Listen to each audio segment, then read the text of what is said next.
Hey, what's up? It's Ben from WODprep, and in this video, I'm making this video specifically for CrossFit beginners. If this is one of your first opens, or maybe you're about to do the CrossFit Open, and it is the first time you've ever participated in an open workout, this video is for you. I'm going to give you 5 tips that are gonna help you get your best score possible in the open, and most importantly, have a great time. I know this is a really nerve-wracking time of year, but the tips that I give you in this video are really gonna help you make the most of this experience, have a great time, and ultimately get your best score possible. Really quick, before I dive into the meat of this video though, I wanna let you know about our free strategy guides. At the end of this video, I'm gonna teach you exactly how you can get all of the WODprep strategy guides so that as soon as the open workouts are released, I'm gonna send you a complete breakdown of the exact strategy that you need to use to get your best score possible. So stay tuned for that. I'm gonna share those details at the end of the video, and I'm probably gonna be doing it in some form of struggle position. So there's a teaser for you. So the first tip that I want to give to CrossFit Open beginners is that strategy is everything. You know, we do CrossFit maybe every single day for some of you, or a few times per week, and we just kind of go in and we do the workouts. We maybe see the workout on the whiteboard, we come in and we just do our best. Well, unfortunately, that tends to really mess people up when it comes to the CrossFit Open. And the reason being is because everyone gets so jazzed, everyone gets so excited to hit these workouts. Maybe your gym participates in like a Friday Night Lights, where every Friday you and all your best friends are just throwing down and hitting the open workout. And the issue with that is that usually you're just filled with emotions. You're super excited, you're filled with adrenaline. So as soon as that workout starts, you go out at 1,000,000 miles an hour. And then you crash and burn horribly. I've seen it 1,000,000 times. When I used to own a CrossFit gym, I saw it with probably almost 50% of the gym. They'd come out and they'd be like, I feel great in round 1 or in minute 1. And then 10 minutes later, they're on the floor, hardly doing anything, not accumulating any reps. So it's really important, come out with a strategy. And with that, I already mentioned it, make sure that you look and you wait for the end of this video. I'm gonna teach you how to get all of the WODprep strategy guides so that every time an open workout is released, I'm gonna give you the exact strategy that I'm using in the workout, and then also some tips and some scaling strategies. If you might be in the Masters division or the Teens division or the Scale division, we have full strategy guides. That's what WODprep does. We can help you get those good scores and make it so that every single time you step into the gym, you actually have a strategy to use in the workout. You're not just winging it, which isn't gonna help you get your best score. Tip number 2 for CrossFit beginners doing their first open or one of their first opens, no leaderboarding.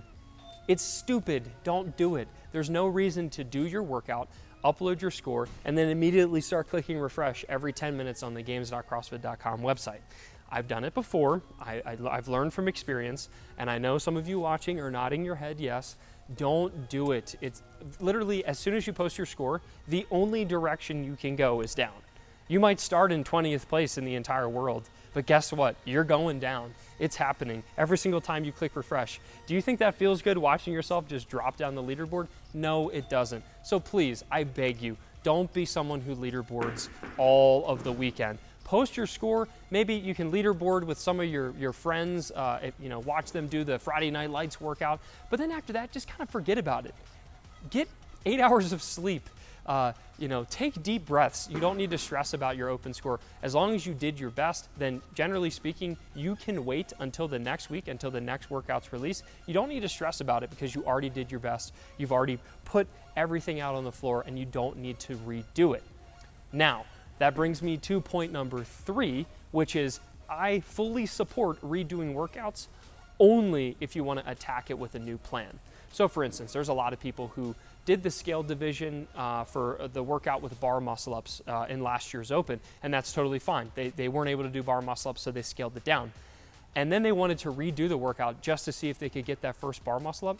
I'm in full support of that. I think that's great. What I don't want you to do, I don't want you to stress out over getting one more rep, or I don't want you to stress out over beating your friend Sally, who, beat you by 3 seconds in the third workout, don't redo the workout 3 times just to try to beat her score. That's kind of stupid, and it's not what the Open's all about. The Open is all about showing yourself what you're capable of. It's not about beating everyone else. It's about showing what your true potential is. And a lot of you are going to find that when you hit these workouts, you're going to go to a level that you didn't even know that you had. So if you are planning to redo a workout, I would never do a workout multiple times, like 3, 4, 5 times. Don't do that. Instead, if you want to redo a workout, get a couple days of rest and then maybe hit it on that Monday, or if your gym has open gym on Sunday, do it then. But don't hit a workout and then do it 3 hours later because you think you can get a better score, and then do it the next day to try to get a better score. All you're doing is you're just kind of hammering yourself into the ground, and it's not good practice. So again, get that score in, post it, don't leaderboard, and then if you really think that you can improve your score, or you want to make a major strategy shift based on maybe something that we shared throughout the weekend, which, by the way, you'll get those insider tips if you sign up for our Open strategies. Wait till the end of the video. But if you have a big strategy shift, then that could be a great way to improve your score. But again, just try to keep it low key. Don't stress about it. And I know a lot of you are going to ignore this, but hopefully this gets through to a few of you that this isn't your life's work. It's just fun, and we're trying to have fun while we're doing the Open.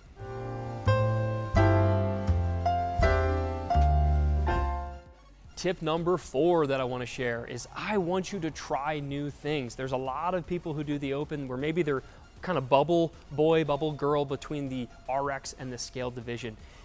What I would say is that if you have a movement that maybe you've never tried, like some of you out there can do a bar muscle up. If you can do 6 strict pull-ups, 6 skipping toes to bar, and 6 kipping chest to bar, you can do a bar muscle up. Maybe you've never tried it. The Open could be a great time to try a bar muscle up and get that first rep. I'll tell you this, Open magic is real. It's certifiable. It's probably even in Wikipedia. Open magic is a real thing, and it does work. I've seen people learn their first double unders. I've seen people do their first muscle ups. I've seen first handstand walk steps. I've seen everything. First handstand push-ups, PRs on the snatch, PRs on the clean. It happens, folks. Don't be afraid to let Open magic happen to you. I don't want you to go too far and get injured. I don't want you to, rip your hands trying 350 bar muscle ups in a weekend, but allow yourself to try new things. Don't stay in your comfort zone. I think the Open is a great time to push yourself just a little bit outside that comfort zone. That's where you're going to see great results, and that's how you're going to have the most fun possible. All right, moving on to number 5. We talked about how I want you to push yourself. We talked about how I want you to take it to the next level, get outside your comfort zone. Number 5 is don't be an idiot. Know your limits, I guess, should technically be number 5. It's more politically correct, but know your limits. If you're someone who's never deadlifted over 300 pounds, and there's a 315-pound deadlift, and you try it 2 times and can't pull it, it's time to scale down, okay? You can't will your way through some of these movements. You're not gonna be able to will yourself to the top of a muscle up if you don't have the prerequisites, okay? You're not gonna be able to will yourself into walking on your hands, and if you try, you might break your neck. So don't go beyond your limits so far that you're gonna risk injury. You need to know your limits and know how to push yourself just a little bit beyond them. Hit those PRs, but don't try to double your deadlift 1RM. Don't try to double your, don't be an idiot, basically, is what I'm trying to say in politically correct terms, okay? There's a very delicate balance, and that's why it's really important to have a great coach that can coach you through this kind of stuff. A good coach is gonna say, hey, you're ready to do bar muscle ups. I want you to make a few attempts.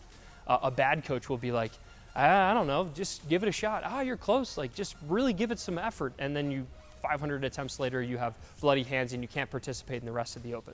So a good coach is going to help you discern between tip number 4 and tip number 5 in this video. I just mentioned it. It's kind of a caveat to go with don't be an idiot is don't rip your hands. If you rip your hands in week 1 or 2 of the Open, it takes a lot longer usually than 1 week to fully heal a hand tear and a hand rip. So if you rip early on, you're not in good shape for the rest of the Open. So trust me, watch our hand care video. We have one here on YouTube. Just go to the search bar and type in hand care CrossFit, and I think that's all you need, or hand care WODprep. We have it's like an 18-minute video where I teach you exactly how to shave your calluses and make sure that you don't rip. All right, the last point I want to make, point number 6, is that scaled is not a bad thing. I've probably been bad at teaching this. Coaches everywhere are bad at teaching this. If you're someone who's like, I gotta do everything RX, and you're putting down people who are in the scale division, you are a cancer to the Open. The Open is for absolutely everyone in CrossFit. So if you are someone who feels sad about going in the scaled division, or if you're someone who is like worried you're gonna have to scale a workout, please don't be worried about that. Going scaled is not, it's not a bad thing. Going RX isn't a badge of honor that you can use to show off to all of your scaled friends. Remember, scaled and RX, in my opinion, are equals. They're totally fine. What matters in the Open is that you're trying to push yourself to the next level. You need to identify which division, and maybe each workout, it changes which division you're in. Maybe for the first workout, you can do it RX, and then the second workout, there's no way you can do it RX and you have to scale it. There's nothing wrong with that. I'd rather see someone do the scaled division and get a great workout in, hit the workout as it's prescribed, or as it's designed. You know, a 15-minute AMRAP, you should probably be moving for 15 minutes. If you do RX and you can only do 1 rep, you're not doing the workout, okay? So just please, don't wear this scaled versus RX thing as a badge of honor. Regardless of which division you're in, WODprep is here to help you get your best score, and you should be proud of the score that you put on that board. So don't beat yourself up if you have to scale workouts. It's totally fine. And for all the beginners out there watching this video, scaled is awesome. I'm in full support of it. You're actually gonna get some really, really good workouts. Sometimes I even think the scaled workouts are harder than the RX because you have to move so quickly in them, okay? So don't be upset if you go scaled. I'm here to help you regardless of which division you're in, whether that's scaled, RX, Masters, Teens, we are here to help you out. Hey everybody, Coach Ben here, just hanging out, bottom of an overhead squat. Clearly it's difficult, I can hardly talk. Anyway, here's what I want you to do. If you want ultimate strategy guide for every single Open workout that's released this year, go into the first comments below this video or go into the description. That's where you can sign up to get every single WODprep strategy guide delivered directly to your email inbox.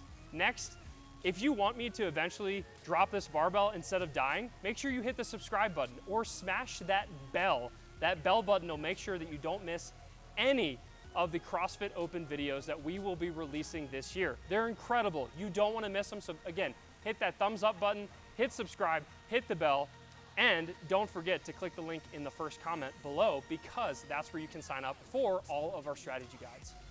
I think I might hang out here for the next hour, but you probably don't want to watch me. So you can just believe me and I'll be there this whole time. So I'll see you in the next video. Peace.